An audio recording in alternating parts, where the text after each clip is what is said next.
Merci beaucoup. Je voudrais de nouveau remercier les collègues qui nous ont invités, professeur Nishiyama, professeur Oki, tous les participants et bien entendu les interprètes.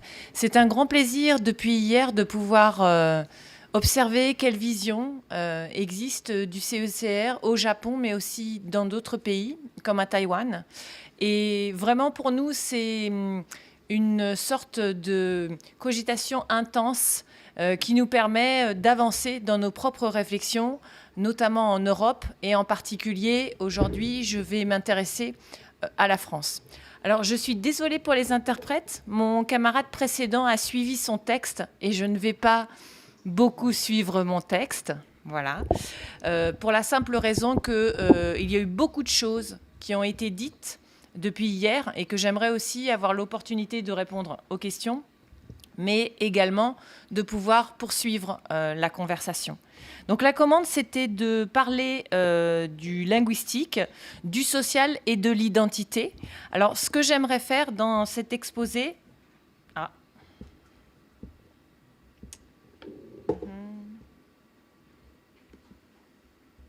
J'essaye de... Voilà. Ce que j'aimerais faire dans cet exposé, c'est ne pas partir du CECR pour aller vers les pratiques de classe et les pratiques enseignantes, mais faire l'inverse, c'est-à-dire repartir du social et voir comment on peut réinterroger le CECR. C'est ma posture. Ce qui m'intéresse, c'est vraiment voir justement dans les observations des pratiques de classe s'il y a des traces de certaines préconisations du CECR. Je vais m'appuyer pour cet exposé sur le cas de la France et j'aimerais revenir sur le fait que dans les classes en France, le multilinguisme est généralisé. Donc, vous allez dans certaines villes, à Montpellier ou ailleurs, dans la plupart des grandes villes, le multilinguisme est courant, non seulement dans les classes pour enseigner le français langue étrangère ou seconde, c'est-à-dire pour les élèves qui sont migrants et qui viennent d'arriver avec leur famille, il y a des dispositifs spécifiques qui existent, mais il y a de nombreux établissements qui n'ont pas ces dispositifs, qui n'ont pas les enseignants, et donc les enfants sont inclus avec les autres. Il y a aussi en France de nombreux enfants français de nationalité française qui parlent 1, 2, 3 langues à la maison. Et ce n'est pas rare. Et ce que j'aimerais dire aujourd'hui, c'est qu'on a l'air de s'interroger sur l'identité plurilingue ou sur le plurilinguisme, mais si on revient au social, cette situation est déjà présente en France. Donc vous voyez par rapport au CECR, de dire qu'il est intéressant de promouvoir une éducation plurilingue et pluriculturelle, en tout cas elle existe. Donc c'est ça que j'aimerais poser. Maintenant, est-ce que ce qui est proposé dans le CECR est proposé dans les salles de classe? Ça, c'est une autre question qui m'intéresse depuis maintenant une quinzaine d'années. En fait, ce que j'aimerais dire en préambule, c'est qu'il y a peu d'expérimentation et d'observation qui montrent qu'on travaille la diversité dans la salle de classe, qu'elle soit culturelle ou linguistique, pour un certain nombre de raisons, et la première raison idéologique étant que la France se représente encore comme un État-nation monolingue, où le français est la langue de la nation, c'est l'article 2 de la Constitution, et dans les représentations, l'objectif est l'enseignement du français. Ça ne veut pas dire qu'on ne va pas enseigner d'autres langues vivantes, mais l'objectif pour les migrants, c'est l'apprentissage du français et pas les autres langues.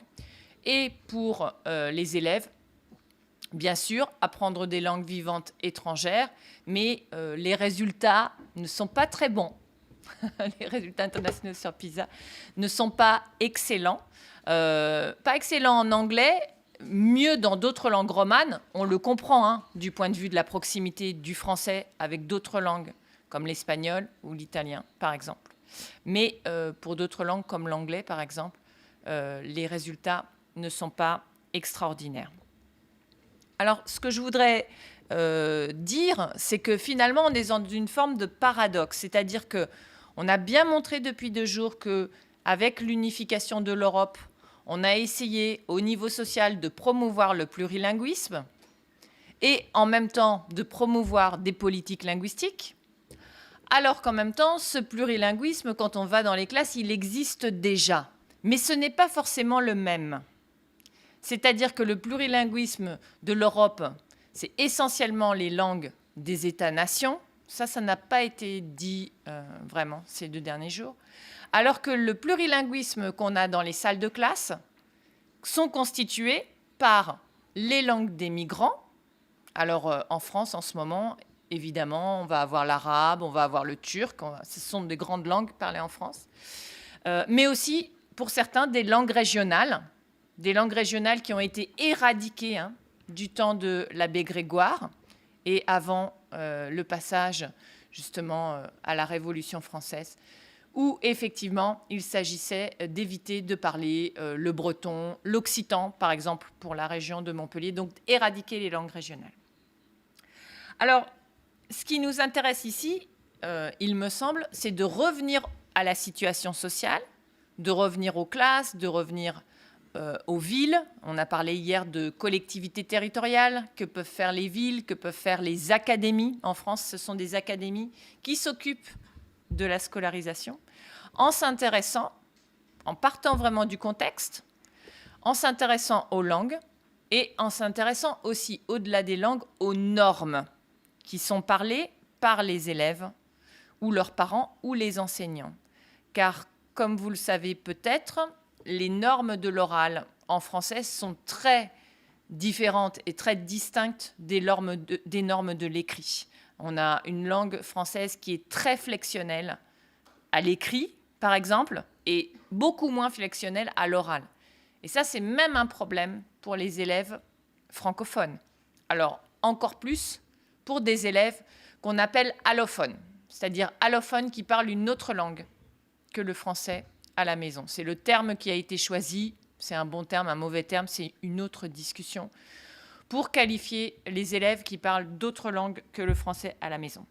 Donc, ce qui semble intéressant dans les démarches que nous proposons, parce que vous allez voir que je m'inscris plutôt dans une démarche de didactique ascendante, ce qui m'intéresse, c'est vraiment le contexte social, et après de voir comment les politiques sont mises en jeu, et pas l'inverse, comment les politiques sont appliquées. En réalité, évidemment, les choses se rejoignent, mais de procéder de cette manière, ça permet davantage, j'ai envie de dire, d'avoir un regard plus circonstancié sur la réalité. Et c'est vraiment avant tout ce qui m'intéresse.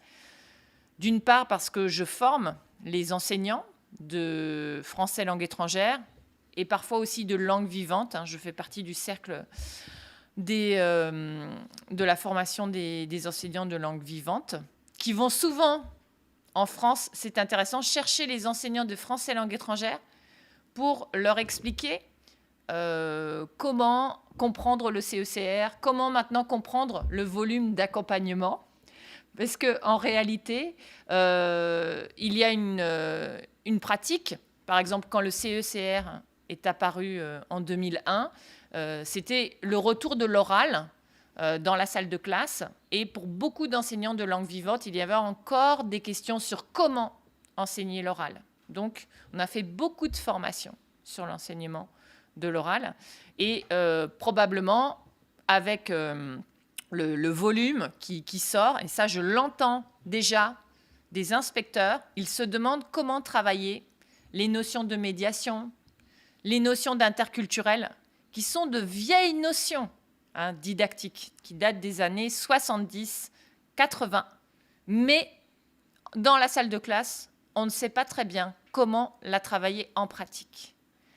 On a encore des pratiques, quand on va observer les classes, qui sont trop monolithiques. Où d'un côté, on a au Japon, on fait ceci, en France, on fait cela. C'est la question qui a été posée tout à l'heure dans la première intervention de mon collègue, où finalement, on aurait des visions monolithiques des différents pays ou des différentes langues avec lesquelles on travaille. Et souvent, moi je dis encore souvent que l'interculturel est travaillé comme une pédagogie couscous. Qu'est-ce que ça veut dire ? Ça veut dire qu'il suffirait dans les classes de temps en temps de manger le couscous avec les enfants arabophones et on intégrerait des éléments culturels et interculturels. C'est mieux que rien, c'est bien de manger le couscous, mais évidemment, c'est insuffisant pour développer une démarche qui serait interculturelle et plurilingue. Donc, est-ce qu'on a conscience de ces langues et de ces normes dans l'espace social? Oui, ça dérange. C'est la raison pour laquelle on le voit bien et on l'a entendu dans les différentes interventions depuis hier. Est-ce qu'une identité plurilingue, c'est quelque chose de valorisé? Est-ce que c'est quelque chose qui est facile à vivre? Bien entendu, la réponse est non. Mais l'intérêt, il me semble, de l'éducation et de la formation peut être de travailler ces conflits, de les interroger et de mettre en place une communauté d'apprentissage avec les élèves. En ce moment, en France, on parle beaucoup dans les formations de paix sociale, harmonie sociale.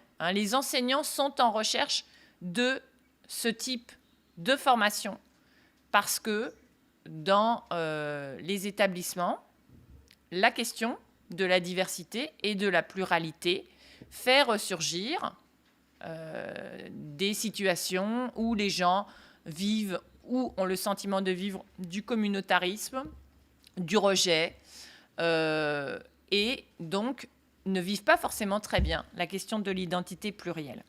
Donc voilà les freins qui existent en France, et on voit bien très facilement l'écart qu'il y a entre des documents comme le CECR et le volume d'accompagnement, par exemple, et ce qui se passe réellement.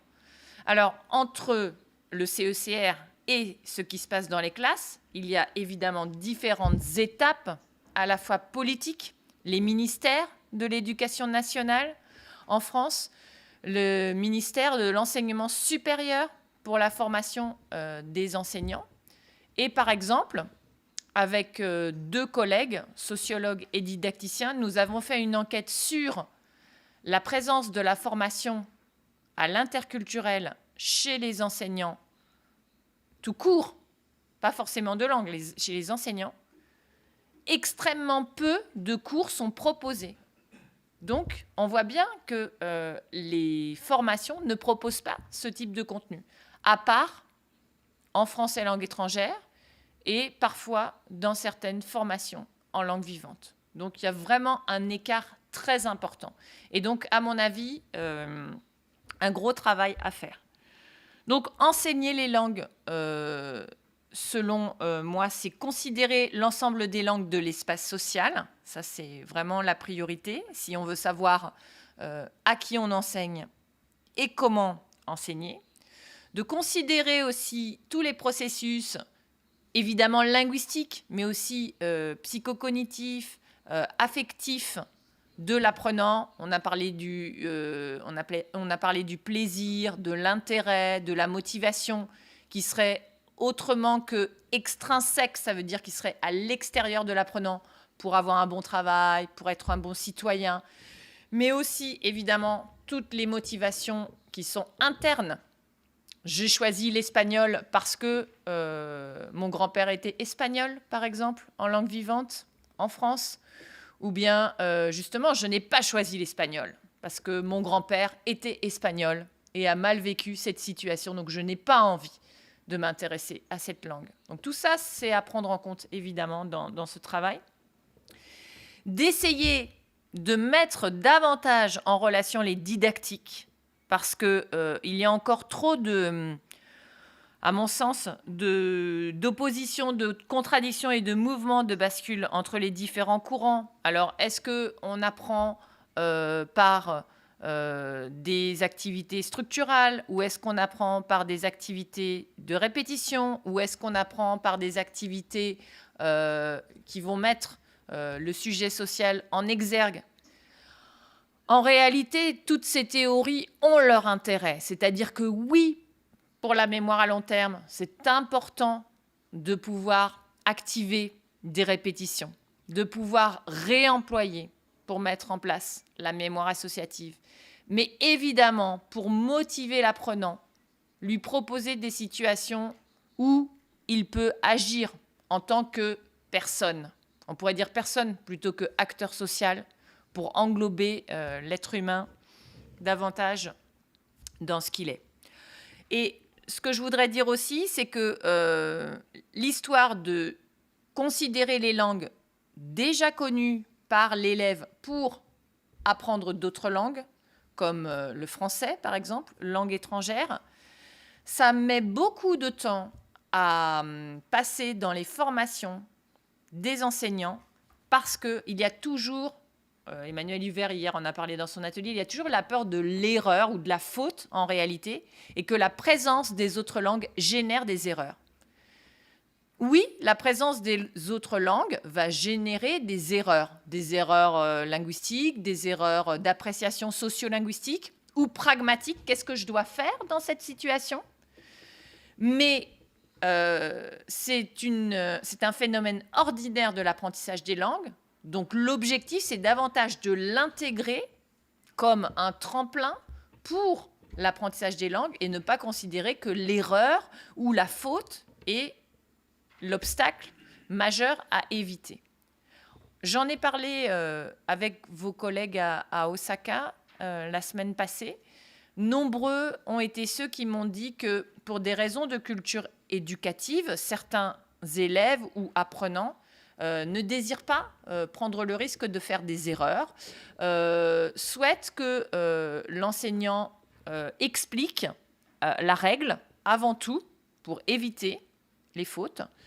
Et évidemment, ces propositions, non seulement elles sont parfois en contradiction avec les formations des enseignants, mais elles sont aussi parfois en contradiction avec ce que l'élève attend d'un enseignement de langue. Et ça, c'est tout le paradoxe de ce type de projet, que ce soit CECR ou projet de formation au niveau local, c'est-à-dire comment faire aussi en sorte que les élèves comprennent mieux comment ils apprennent et comment ils pourraient apprendre. Et ça, c'est un enjeu qui est considérable, mais à mon avis, qui est crucial pour l'enseignement des langues. Ce que je vais vous proposer maintenant, c'est quelques exemples d'activités contextualisées pour vous montrer comment il est malgré tout possible. Parce que moi, j'entends beaucoup de critiques. C'est bien, c'est pas bien, faisons ci, ne faisons pas ça, retenons le CECR, ne le retenons pas. Pour moi, c'est trop binarisé. C'est-à-dire que l'objectif, c'est plutôt la contextualisation et la proposition d'observation de processus pour éventuellement reconstruire des représentations, co-construire des apprentissages, qui est quand même le cœur de ce qu'on attend quand on apprend des langues. Donc, la première chose, évidemment, à faire dans ce cas de figure, et c'est très peu fait finalement, c'est d'identifier les langues et les normes qui sont parlées dans les classes. Donc, quelles sont les langues parlées par les apprenants ? Quelles sont les normes parlées par les apprenants ? Quelles sont les langues aussi parlées par les enseignants ? Ça, c'est très important. Et bien entendu, quelles sont les langues qui sont dans les programmes, dans les curricula ? Alors, par exemple, pour les enseignants en formation, des activités qui sont très simples à mettre en place, qui ont été initiées, par exemple, en Allemagne par Brigitta Busch ou en France aussi par Muriel Molinier, c'est de proposer de faire des biographies langagières. Et c'est très intéressant parce que lors de ces biographies, les enseignants eux-mêmes, cette année, par exemple, j'ai eu le cas d'une étudiante créole martiniquaise qui m'a dit « Mais moi, ma mère me parlait en créole martiniquais, mais ne voulait pas que je lui réponde en créole martiniquais. Elle voulait que je lui réponde en français pour acquérir la norme du français. Et elle me dit, même aujourd'hui, je me demande si réellement c'est une langue. Elle va devenir professeure de français langue étrangère. Il est temps de mettre un mot sur ce processus d'attrait, rejet, Robert Laffont, qui était à l'université de Montpellier, qui a créé notre laboratoire, disait la honte de soi aussi, hein, le déni de soi-même, voire le dégoût. Donc ça, c'est très important. Si un enseignant lui-même n'est pas au clair avec, si on peut être au clair, mais en tout cas à minima, avec ses langues ou ses normes, hein, s'il a une vision trop normative de la langue française, par exemple. Hein, c'est le cas de nombreux étudiants hein, qui ont encore du mal avec ces questions de normes et qui sont en fait trop normatifs. Eh bien, évidemment, cela va poser des problèmes aux apprenants. Alors là, c'est aussi une autre façon de fonctionner avec les biographies langagières, avec les élèves, c'est-à-dire des élèves qui sont débutants, qui sont jeunes. On peut leur proposer, à l'instar de Brigitte Habouche, de dessiner leur biographie langagière en choisissant des couleurs qui correspondent à leur langue et de dire pourquoi ils ont choisi telle couleur pour telle langue. Et c'est très intéressant parce qu'on apprend des choses de certaines langues. Par exemple, sur le premier dessin, on a une élève qui dit qu'elle est marocaine, elle parle l'arabe à la maison et elle a choisi le bleu pour le français, pour le visage et le ventre. Et elle dit parce que toute la journée à l'école, je parle en français. Et j'ai choisi cette couleur parce que c'est une couleur froide et je trouve que c'est beaucoup de concentration. Ce qui est important, et là ça rejoint les questions de motivation, de désir, c'est de comprendre où en sont les apprenants de leur relation aux langues.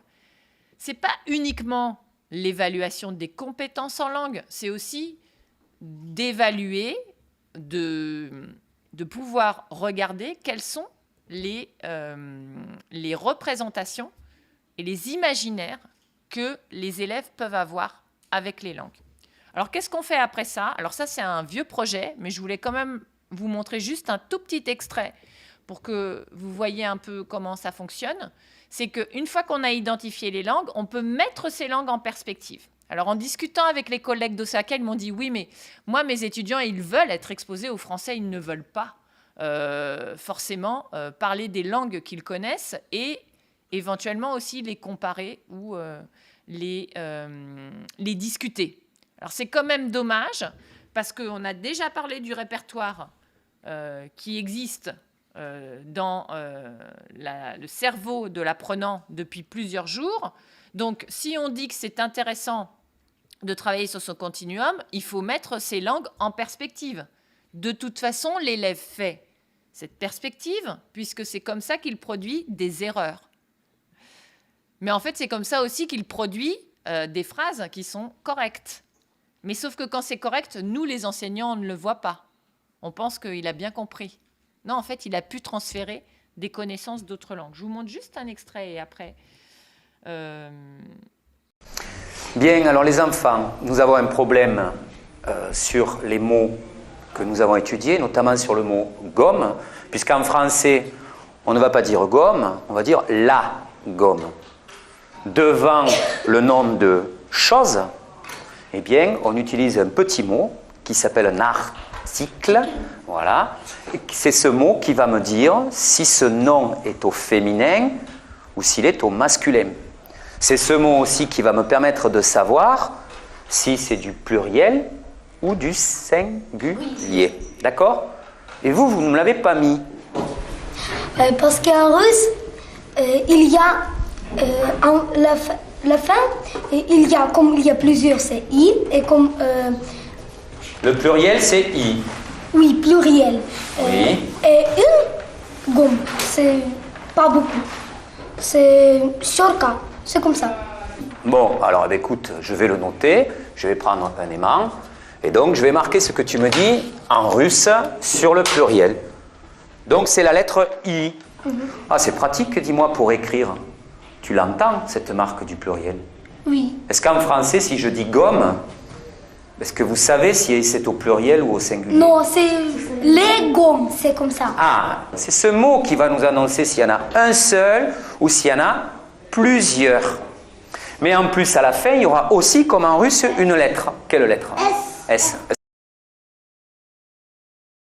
Alors, dans cet exemple, les enfants parlent arabe, parlent chinois, parlent russe. On a un enfant chinois qui a vécu en Russie, qui a été scolarisé en russe et qui aime bien comparer aussi avec la langue russe. Et donc, ce qui est intéressant, c'est que là, on fait vraiment travailler les langues sur un continuum et on comprend mieux la grammaire du français que si on oubliait ces langues. Et ça, c'est très important parce que même si l'enseignant ne connaît pas les langues des élèves, il peut tout à fait, proposer à l'élève de devenir expert du transfert de compétences et de travail sur le continuum. Et ça, il me semble que c'est très important, mais très peu fait, parce que l'enseignant, lui, il a le statut d'expert dans sa classe, et donc il n'a pas souvent envie de passer la main à l'élève pour son expertise. Alors, je voudrais juste vous montrer une autre vidéo et terminer avec ça. Je voudrais vous proposer une vidéo avec des enfants roms. Donc, c'est des enfants qui viennent de Roumanie, qui parlent une langue romanie qui s'appelle l'oursari et qui sont dans une classe pour apprendre le français langue étrangère. Et c'est pour vous montrer qu'on peut tout à fait travailler avec les enfants, non seulement, ou les adultes, dans la classe, mais aussi sur des projets culturels. Pardon. Donc, je vais vous montrer juste 1 ou 2 minutes d'un projet qu'on a fait dans la ville de Sète avec des apprenants migrants en français langue étrangère. Et l'idée, c'est de faire des projets aussi avec des centres culturels. Et là, le musée de Beaux-Arts de Sète. Et de travailler sur des choses qui sont très attendues dans les programmes de français, par exemple d'écrire un tableau, raconter une histoire, voilà, des éléments qui sont vraiment classiques du programme, mais en même temps de proposer d'activer les transferts de scénarios narratifs ou descriptifs déjà connus dans la langue des apprenants, c'est-à-dire est-ce qu'ils savent déjà le faire en oursari, c'est la langue romanie, et ensuite est-ce qu'ils peuvent le faire en français. Et là, vous voyez, on travaille sur les transferts. Donc, je vais vous montrer un petit peu comment ça se passe, et après, je m'arrêterai là. Mais c'était pour vous montrer quand même... Alors, je vous passe tout le détail où on a aussi inclus les familles. Des familles, par exemple, qui sont illettrées, qui ne savent ni lire ni écrire, mais qui ont aidé aussi dans la compréhension des tableaux pour associer les familles plurilingues. Alors, je vous montre ce qui se passe dans le musée. Voilà, donc quelques élèves. Avec notre mascotte à gauche qui, dès qu'elle trouve une solution, touche sa queue de cheval. Vous allez voir.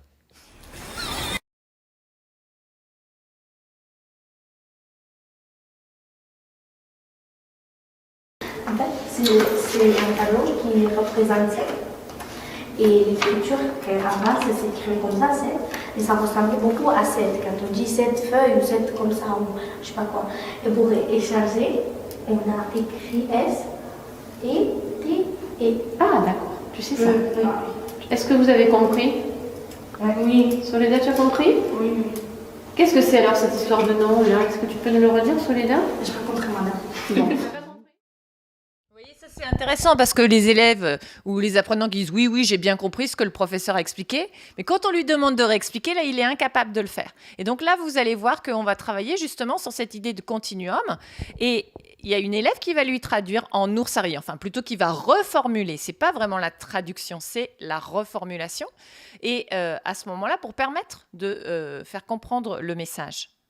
Et ça, vous savez, en France, c'est pas tous les enseignants qui autorisent ou qui encouragent même cette pratique, qui est encore trop peu connue. Explique-lui. Tu peux lui expliquer en romanisme, oui, si elle veut. Oui, si elle n'a pas compris, explique-lui. Plus fort, Sarah. Oui, Cartados Caticada CD scria standa la dar qui nous adresse pentru că ressemblait à ça cette caietul, cette neamțurile, hai și zadele să e tăi. Cette bine, nu scrie să adresse, să scrie pe Caticada. Pentru că ressemblait à spre că să spre puțin. Trebuie să vă la D'accord. Tu as compris un petit peu? Oui. Alors, vous voyez, c'est intéressant parce que l'élève qui n'a pas compris repose des questions et ça, c'est une activité supplémentaire aussi du point de vue des compétences pour celle qui réexplique à l'autre. Donc en réalité, vous voyez qu'on travaille le français, mais aussi on travaille sur le langage, qui est une métacompétence, parce qu'on a peu parlé de ça, mais si on s'intéresse au plurilinguisme, ce qui me semble aussi très, très pertinent, c'est de voir qu'on travaille au niveau du langage en tant que tel. Et après, les langues sont des actualisations du langage. Dernier petit exemple, après j'arrête. Vous allez voir qu'il y a un élève qui a du mal avec le français, il vient d'arriver en France. Donc, il y a un de ses camarades qui décrit d'abord en romani et ensuite il va décrire en français. Pescabani, Cacasibulunia. Que c'est la Taran et c'est beaucoup de gens, je sais pas comment ça fait ça. Oui. Franchement, c'est sardin. Que c'est plage. Que c'est la plage.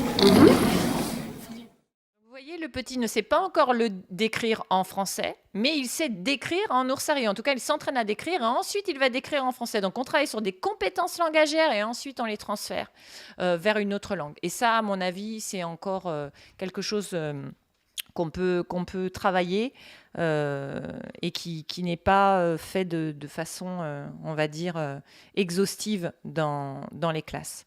Et la dernière chose que je voudrais donc vous dire, c'est qu'il me semble que les réticences sont de deux ordres, à la fois idéologiques pour les questions de monolinguisme et pour des raisons pratiques aussi, les enseignants ne sont pas assez formés. Et puis par rapport aussi à leur représentation de ce que c'est être enseignant, qui est en gros corriger et être le porteur de normes, que l'identité c'est encore un tabou.